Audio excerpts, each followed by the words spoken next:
Well, good morning and thanks for joining us here on this Wednesday morning. I'm John Mayer. And I'm Lily Taylor. John, I think Mother Nature is right on track with the fall-like temperatures we're wanting to see. It's relatively nice, some sprinkles, some sun. Absolutely. Yeah, we're getting to that time of year. I'll be honest, when I had to say the word Wednesday, I second-guessed myself because I haven't heard Brianna say it yet today. It's hump day! Woohoo! It was more expressive than usual, but there it was. Because you brought it up and I was really going to sneak it in. Oh, okay. But since you brought it up, I had to be over enthusiastic about it. And let me just say, we are really going over that little hump today to get into the rest of your week, clearing out the chances for some moisture throughout the Willamette Valley and Umpqua Valleys, quite frankly, at least heading into tomorrow early morning. Still got a little bit of a bump in the road to work our way through, seeing some chances of a little bit more of those lightning strikes continuing on satellite and radar. And really the focal point of that is going to be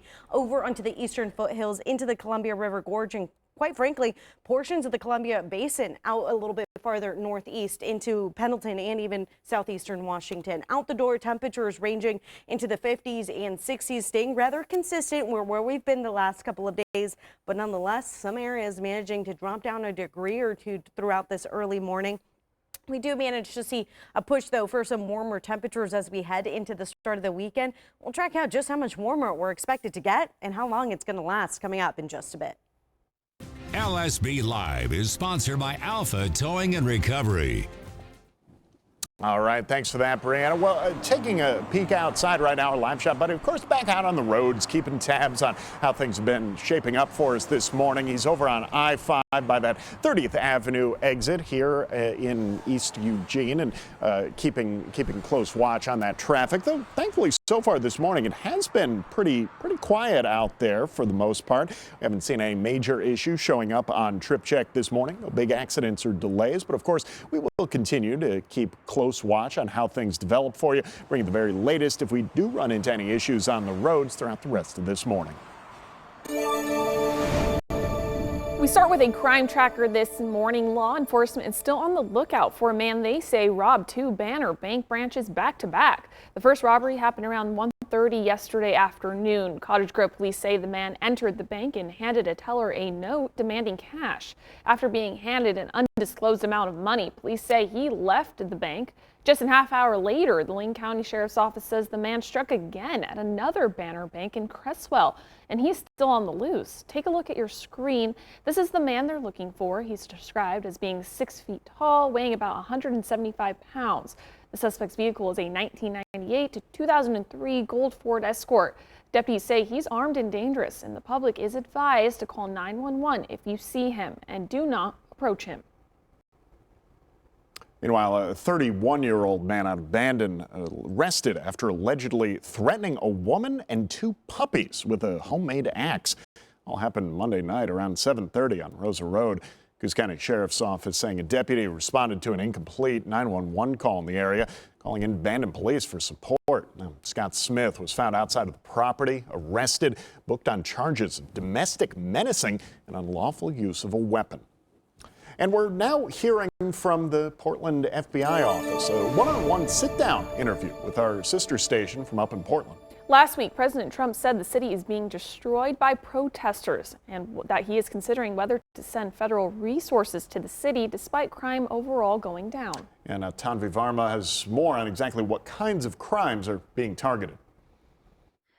This past week, federal officials have been talking about Portland, and not in the best light. It's like living in hell. I have people that used to live in Portland, they've left. Most of them have left. Portland, Seattle, I mean, they're sanctuary cities, and we're going to flood the zone. Then on Monday, FBI Director Kash Patel tweeted, "This FBI will not tolerate our great cities becoming victimized by violent crime. Here's just some of what happens when the FBI gets after it in FBI Portland and crushes violent crime."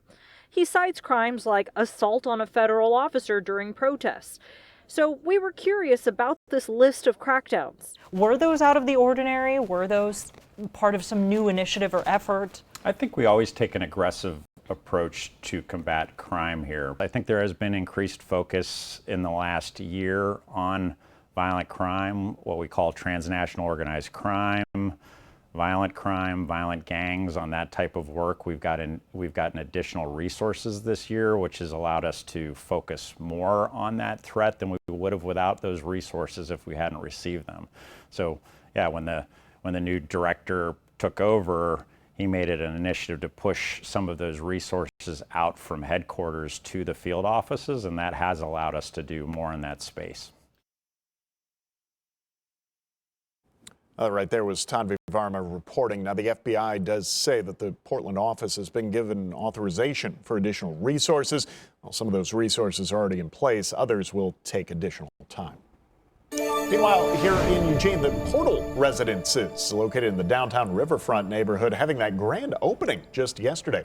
Yeah, this apartment complex is the second project of 4 intended to revitalize the area. Reporter Gabrielle Bowman heard from both the developer and Eugene's mayor about the project. Now, I am standing just outside of the Portal complex, and as you mentioned, this is only the halfway point for this project.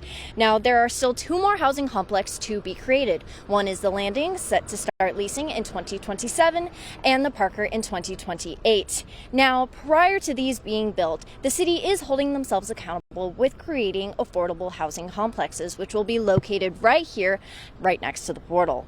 Now, we are just learning today that Homes for Good will help in the development of that property, which will house minimum of 75 residents. That groundbreaking is planned for next year. One of the most important projects we're on the books for next in the queue would be a project we're developing with Homes for Good, Lane County's affordable housing arm.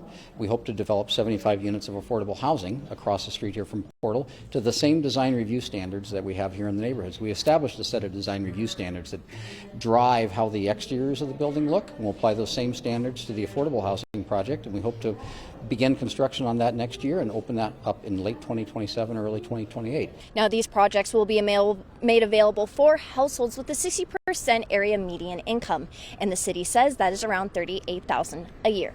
The sequencing of all these projects has some complexity to it, but what's important in the long run is that each of these different elements in this neighborhood, as they're added up together, really create a total opportunity, mixed income, mixed use neighborhood that is, immediately adjacent to Fifth Street Market and also to the really fantastic open space across the way in Alton Baker Park. Now, all of these projects are in part of the revitalization effort to the Riverfront Area District. Now, this project has been going on for many years.